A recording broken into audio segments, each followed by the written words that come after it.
ఇతరులకు ఇబ్బంది కలిగించేలా నూతన సంవత్సర వేడుకలు నిర్వహించినట్లయితే కఠిన చర్యలు తప్పవని చేమకుర్తి సీఐ ప్రసాద్ హెచ్చరించారు.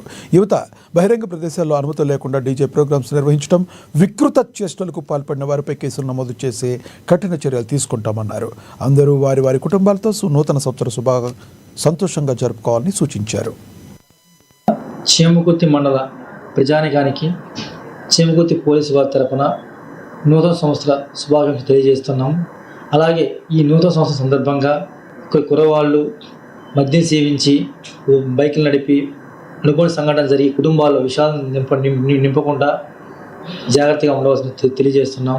మీరు చేసుకునే నూతన సంవత్సర వేడుకలు మిగిలిన వారికి ఇబ్బంది కలిగించకుండా ప్రశాంతంగా చేసుకోవాలని తెలియజేస్తున్నాం.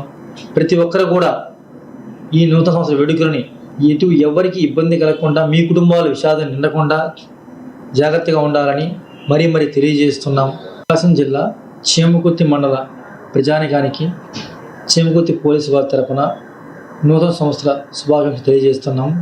అలాగే ఈ నూతన సంవత్సరం సందర్భంగా కురవాళ్ళు మద్యం సేవించి బైకులు నడిపి అనుకోని సంఘటన జరిగి కుటుంబాల్లో విషాదం నింపకుండా జాగ్రత్తగా ఉండవలసిన తెలియజేస్తున్నాం.